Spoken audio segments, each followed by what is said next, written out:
I stand as witness. A dream can become a reality. It was a struggle for me to own it, but it was worth it. By the early 1990s, Miss Plowden, who worked at St. Watch Paul's this, Church, y'all. finally could Watch afford what to she buy a said. home of her own. How much did you pay for your home? Do you remember? Yes, I do remember. It was $120,000, And what is your home worth now?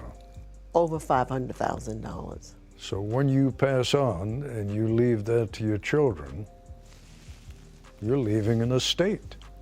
Yes, I am, but I don't intend to leave them a paid-for house.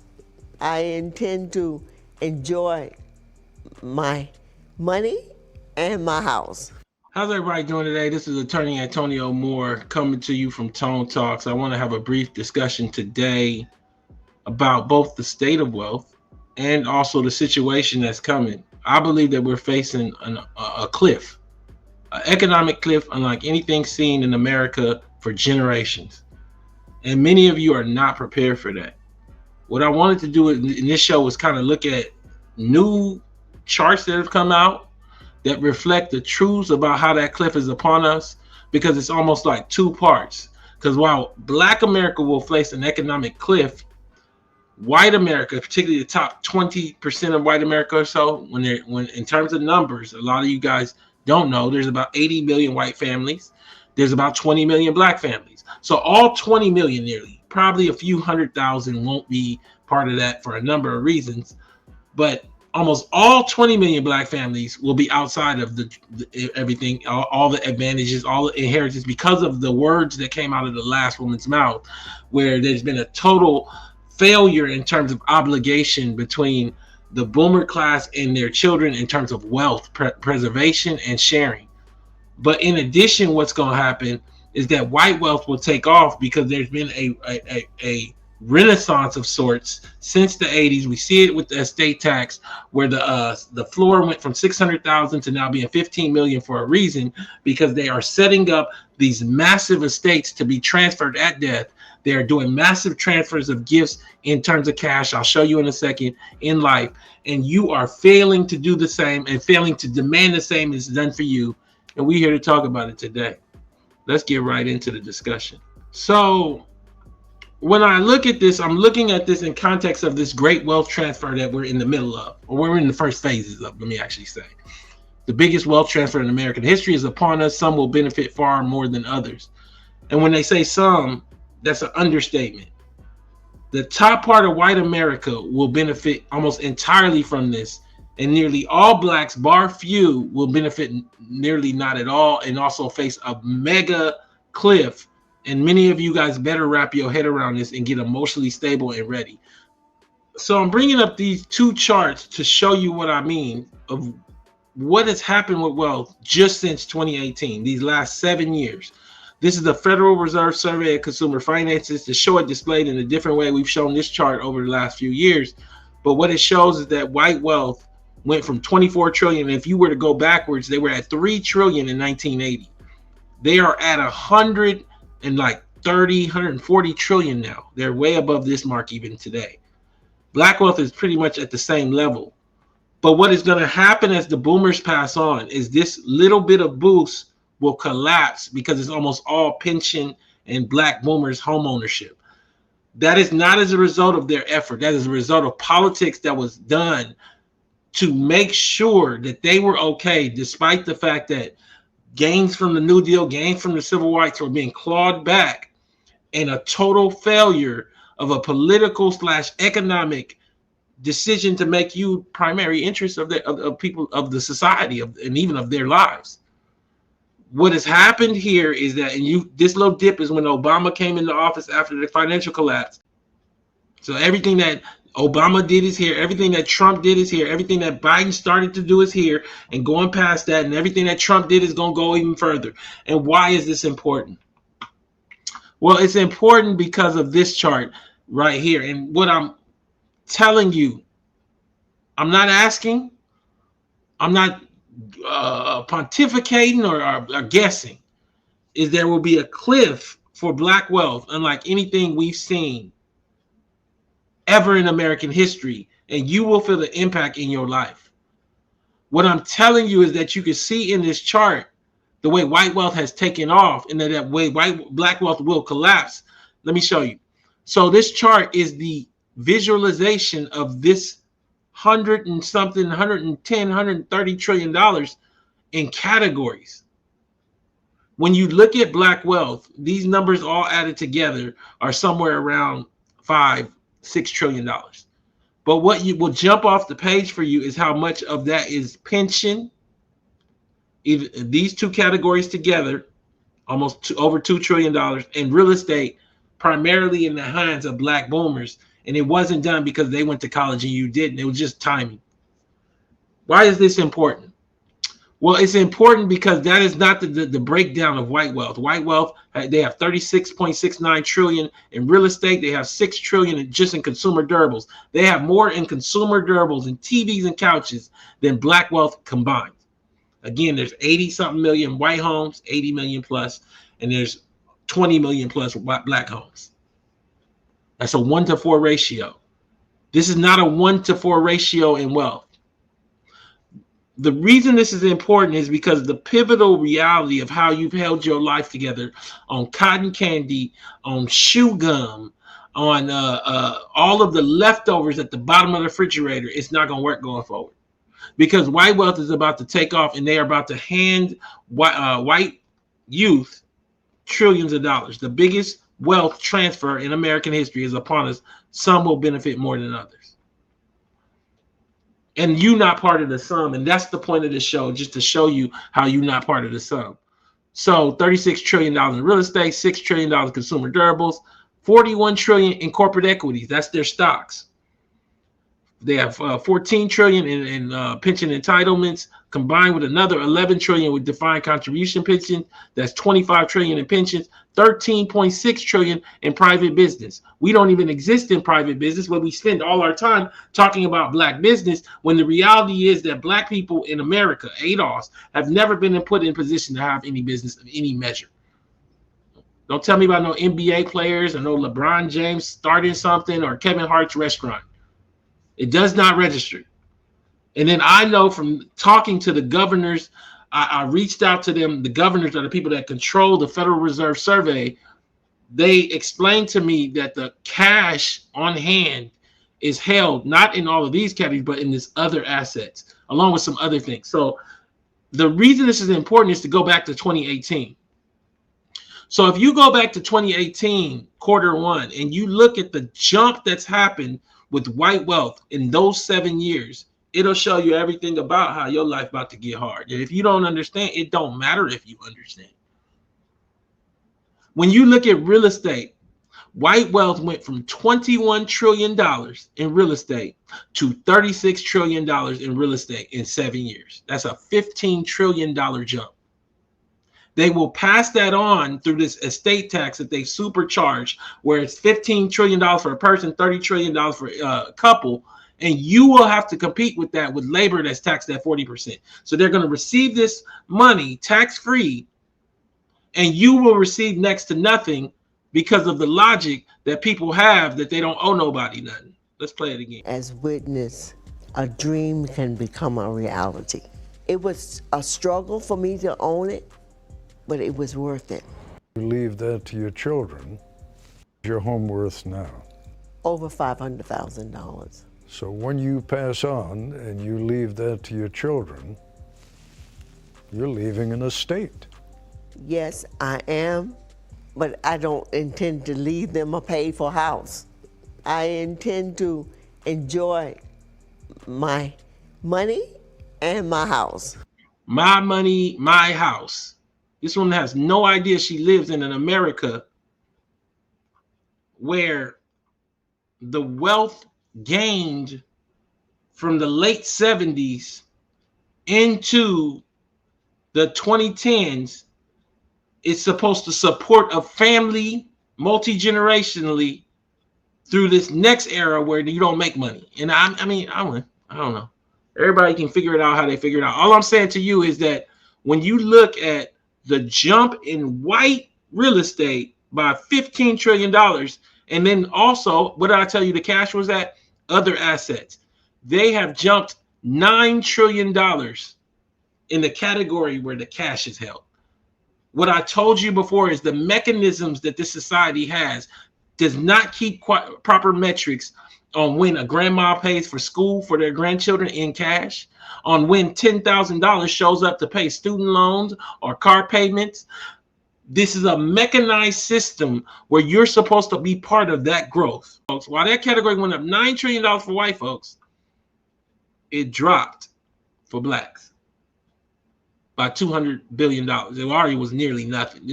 These points, 0.8, that means 800 billion. That's not enough. That's nothing against 20 million people. You look at private business, they've grown by $4 trillion. You look at corporate equities, their corporate equities have almost doubled in 7 years by $20 trillion. You cannot be in this America. You cannot be competing against this wealth in this America without these massive transfers coming your way. 20,000, 60,000. They have set up the entire tax system to supplement this wealth. I need for you to understand that the wealth is already here and the wealth is already taken off. And what will happen in the coming years, the cliff that we're facing is these X's. So when you look at black wealth, it's pretty much boomer real estate, some Gen Xers, but primarily, I would say probably 70, 75% of this might be boomer real estate. Black boomer real estate that came out of a set of New Deal policies, a set of civil rights movements that gave factory workers jobs and homes, and then was shut off for black college-educated folks in the late 90s and the 2000s, unless you were what I call boomer hooked. And that's the rare occasion you didn't have that woman as your grandmama that said, this is my money. And when I say rare, it's much rarer than the people who have received it even know, because we don't talk about it. We call everybody grandma, even people that failed their obligation. And today is the day where you understand your cliff is coming because someone failed you. So when you look at these categories across race, understand what I'm saying to you today. I'm saying as this real estate dies off, as this defined pension dies off, because it dies with the person that's the retiree oftentimes, and this defined contribution pension, you're not going to have anything in these other categories. These other categories together might be $1.5 trillion. So let's just say out of the 2.42, 2 trillion is with the black boomers. Well, you're going to have 0.42 in real estate, 0.64 in consumer goods, 0.3, and you have 20 million families that think that they are somebody and going to be something and can do someone a task in this world. And everyone will be introduced at once to the truth of what it means for white folks to have $130 trillion and to live next to it. And for you to have policies in place that are not only grow that wealth, but that have created an environment where they can hand it between generations without taxation because you thought that it was okay because you believed in Reagan and the lifestyle of the rich and famous. Too many of your grandmamas and your mamas have been watching them soap operas during the day, watching Oprah during the day, been watching life pass them by, dreaming about lifestyles of the rich and famous, playing them goddamn lottery tickets, not understanding this Reagan conservative policies is something that you could not support because you don't even got no goddamn wealth. And now you left a whole generation of people with a cliff. And that cliff is coming regardless of whether you understand it. I only do these shows so that you don't get depressed as it comes. It is expressed in why these things exist. This sports gambling, this Klarna for payments, these DoorDash and Uber Eats, you're not even going to be able to talk to people because their language will be an exploitive language, as if you bringing up that a firm of Klarna is a problem by you. No, the fact it exists means that you're part of the failure class and that you do it. Dropping off packages for Amazon or DoorDash, you're part of the underclass of society. Do you remember in high school what it was like to say during your reunion 10 years from now, you're going to be a pizza delivery man? Well, they done reinvigorated and reoriented everybody to think that this ain't below a job at a actual Domino's where they actually give you a salary because you're doing it in your car. No, no, no, no. They have indoctrinated a failure in this murk part of society, this bottom class, and far too many of us, far too many of you are actually part of it and not honest about why.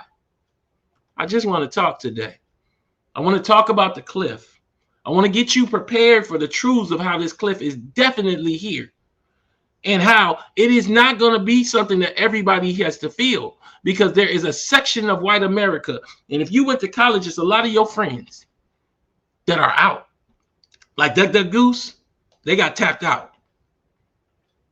Can we talk today? Because the biggest wealth transfer in American history is upon us. Some will benefit far more than others. In the coming years, trillions of dollars in inheritances will flow from older Americans to their heirs, giving many younger people a financial break. And according to a new report, worsening the long-standing wealth gap between white and black people.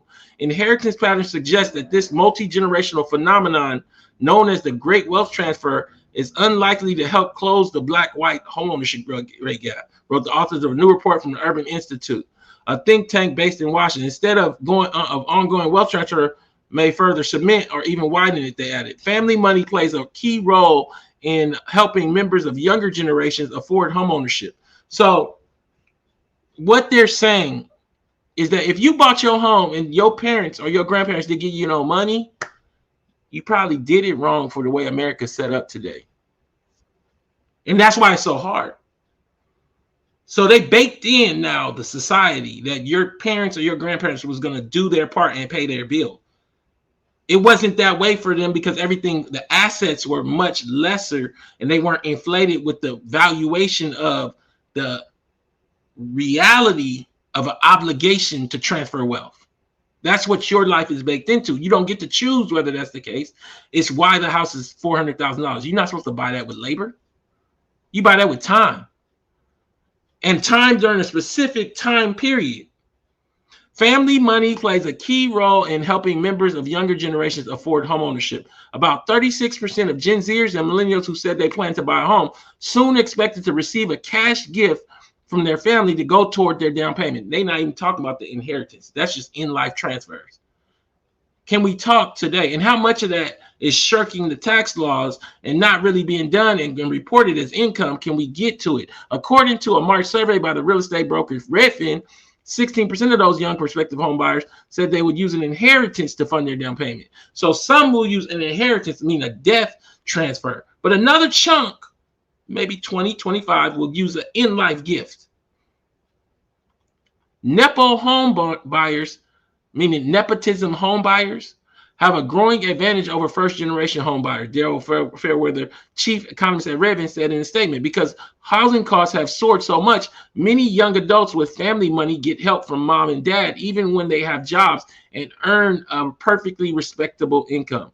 Home ownership gives a family the ability to amass wealth that can be passed down to the next generation, but the opportunity for such generational wealth transfers vary significantly between Black and white Americans, given the historical racial wealth gap. But there's also just a social gap.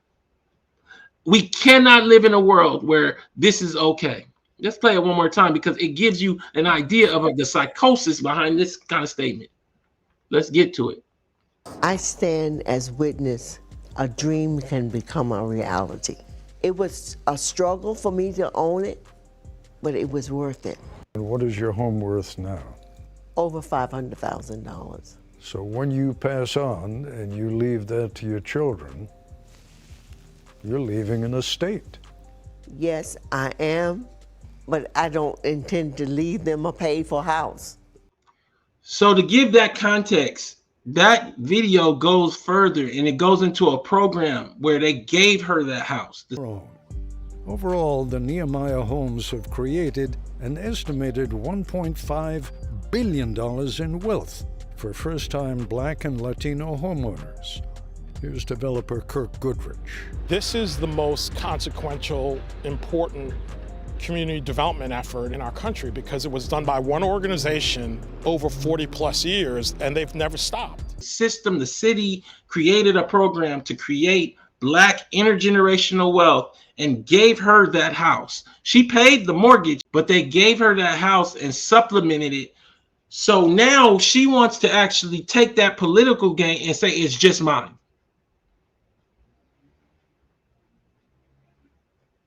None of that works. I need you guys to understand how much it does not work. I need you guys to understand what I'm saying when I say the biggest wealth transfer is here, and understand that you got to hold people accountable that's saying that they don't want to pay their bill, and you might be their bill. And you can say you don't understand it, that it's not a problem, but this chart says otherwise. 15 trillion is what they had in other assets. That's where the cash is held. They now got 24 trillion. You cannot live here during this cliff that we are about to face. That what cliff am I talking about? I'm talking about the cliff where this 2.42 in real estate, this 1.74 in pension, this 8.84 in pension, these two numbers together are like 2.24, disappear as black boomers pass on.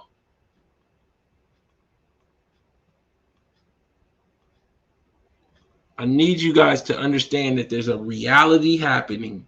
I put this post up where wealth is being transferred. When somebody is allowed to live at home, the system has no way to count that as income for them and tax them. It should. It's taxable income. And part of what's happening is the language of the society is saying, boomers pay your bill. And it's some boomers that are primarily a chunk of white boomers. And then you see this reality where black folks think they're going to make it up with income tax at 40%. So you got them, as in this case, giving this woman the equivalent of $60,000, but really it's not $60,000. If it was income that was taxed and she had to pay that out, she would have to make around $8,000, $8,500 a month to even get to the $5,000. But none of it shows up as income for her. She can go apply for food stamps if she wants to. She ain't got no income on that. She might not make but $28,000, living a $100,000 life. That is the trick of America, and that is what will show up in this next wave. And you need to prepare your mind for that truth and not allow anyone to tell you that you ain't done something in this world, that you ain't nobody. Couple spends $5,000 a month to support their 27-year-old daughter who moved back home. We were not planning on this. At 66 years old, one Sherman Oaks, California based mom thought she'd been enjoying the empty nest with her husband. This is 2025, 66-year-old mama,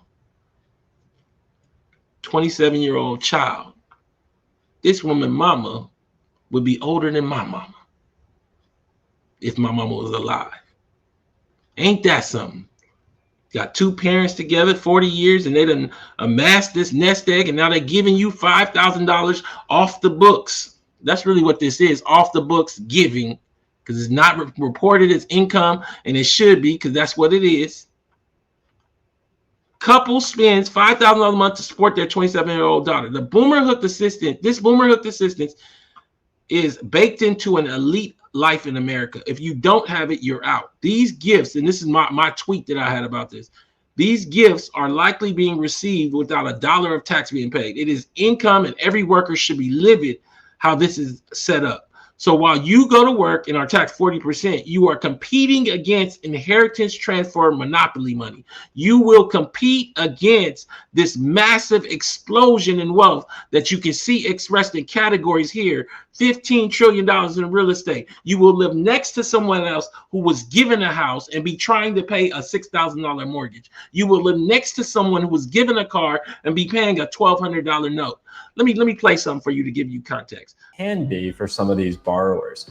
On your x-axis, Dad, you have here the year. So it's very clear. You can see 2000, 2002, 2004. That is the model year of the vehicle for the loan that was originated. And these are used car auto loans, okay? So yes, not that many used 2026s, obviously a lot of used 2022s, 23s, 21s.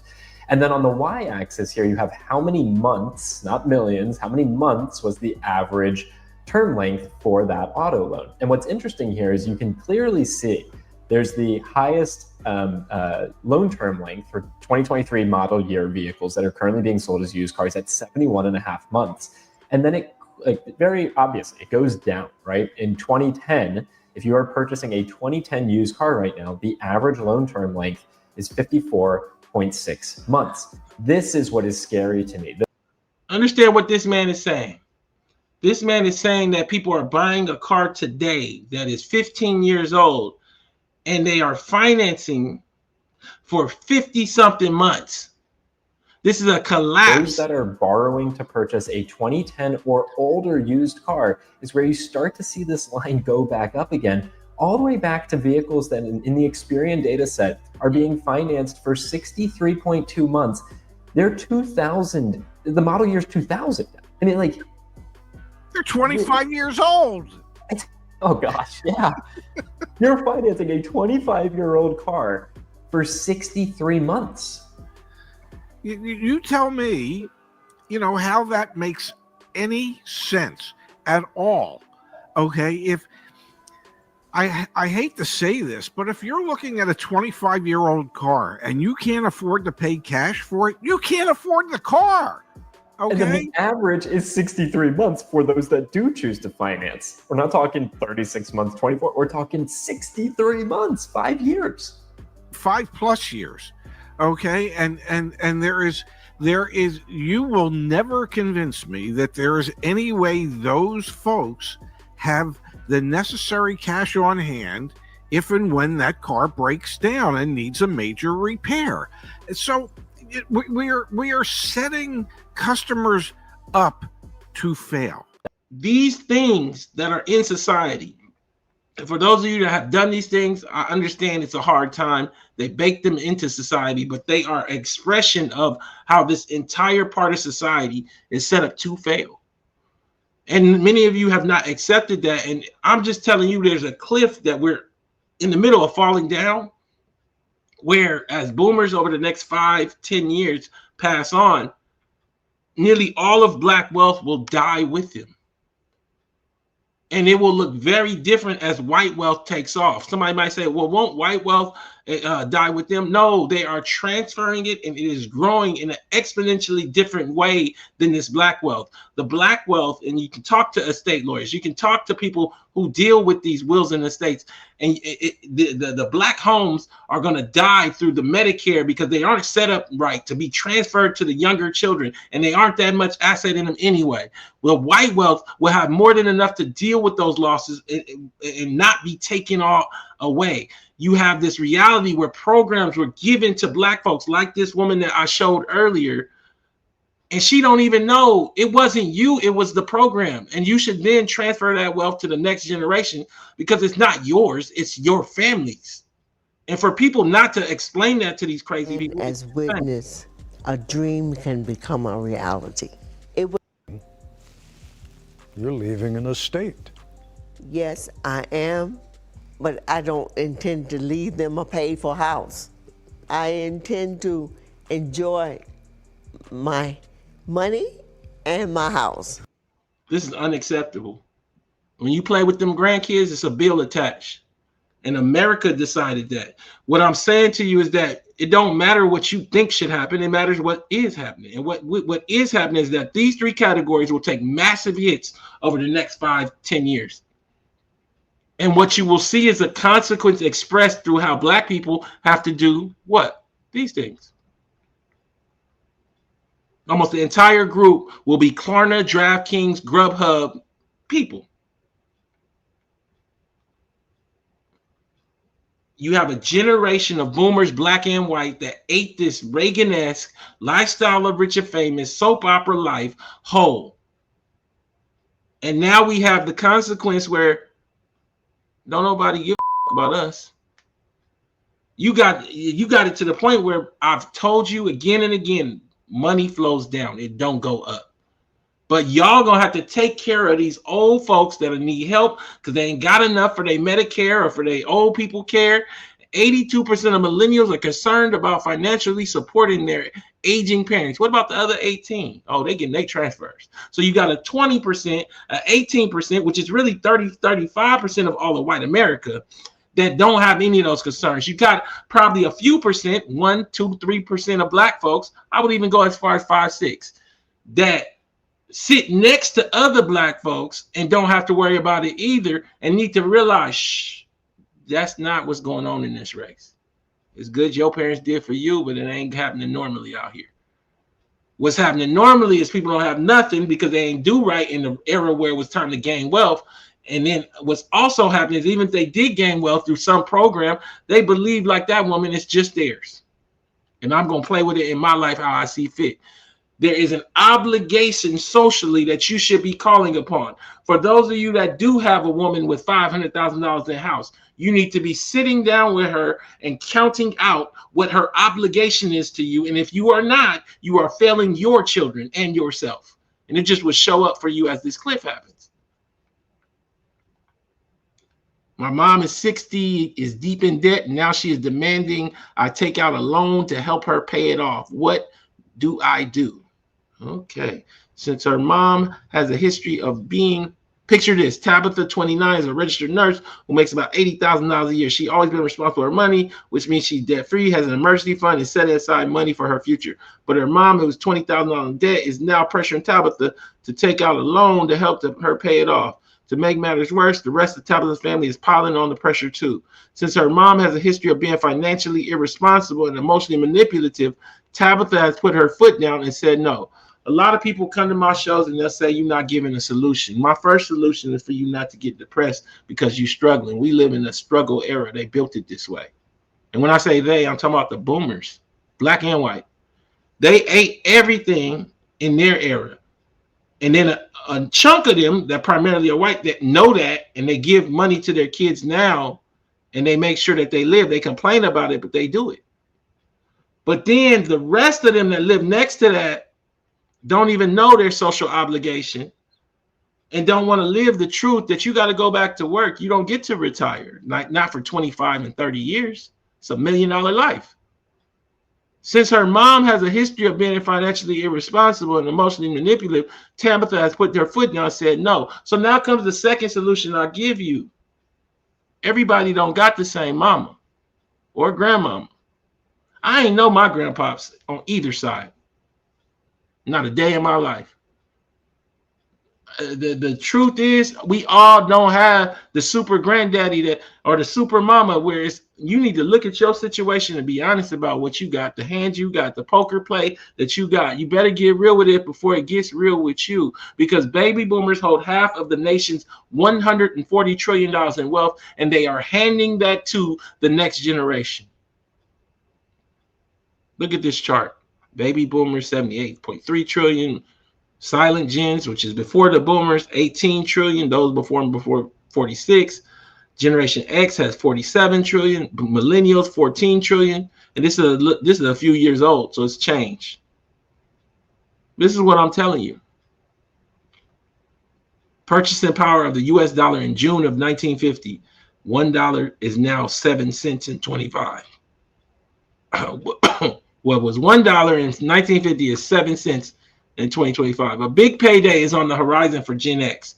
The great wealth transfer in the next decade will be a wealth booster for Generation X. Members of the so-called forgotten generation, now aged 45 to 60, stand to receive $1.4 trillion annually over the next decade, according to a new report from the Cerulli Associates, as their baby boomer parents get older and die. The report notes that while millennials will still inherit the most money over the next 25 years, totaling $46 trillion from Gen X members will receive more money than any other generation in the near term. The boomers really have created more wealth than any other generation in U.S. history. And that was created out of policy more than effort. It's just the truth. What I'm saying to you is that for black folks, what is happening without question is that we are on the precipice of white folks taking off and their transfers becoming exponentially large beyond belief, and black wealth hitting a cliff where it damn near disappears. And nobody's really talking about it. Nobody's making that clear for you. So what you talking about is crypto or earn your leisure or some kind of Boyce Watkins book. And what I'm talking about is these numbers that's on this page. Black folks control somewhere around 3.5%. I could easily see that going to 0.5% or a single percent, but black overall numbers growing, and we live in an underclass part of society doing nothing but odd jobs to service white folks. When you go get an Amex Platinum, they give you, when you get the points for an Amex Platinum, one of the things you can use is one of these services like Grubhub or Uber Eats for the points, because Those people that are part of this doing this are to service the rich people. If you have the American Express Platinum card, here are all the benefits that you need to make sure you use before the end of the year. Since this card does have a high annual fee of $695, you need to be using all of these credits in order to outweigh that cost. So let's get into all of these credits. Every single month you get $15 in Uber credits. You can use this on Uber Eats or on Uber Rides. And the best part is that in December, which is coming up in a few days, you actually get $20 instead of $15. This cliff will make that clear. And I'm just saying it to you today because ain't nobody else going to say it like Tone Talks. I just wanted to come to you today, have a brief show and talk about this major economic cliff that we are in the middle of falling off of, and tell you that you need to get ready and understand and wrap your mind around your specific truth. If you have a mama like the lady in the video earlier that has a $600,000 house, get the paperwork right and tell that lady she owe you some bread. If you don't have a mama that has that kind of wealth, I'm saying to you today, don't give no mama no money you don't have. You better look at your retirement and everything else. If you are in a situation where your mama and your daddy are dead, I need you to understand it might get tough out here, and it's okay. It ain't your fault that you was born in the wrong time. This is Tone Talks. Please go to tonetalks.net, subscribe, donate, and share. Welcome to Tone Talks. Welcome to Tone Talks.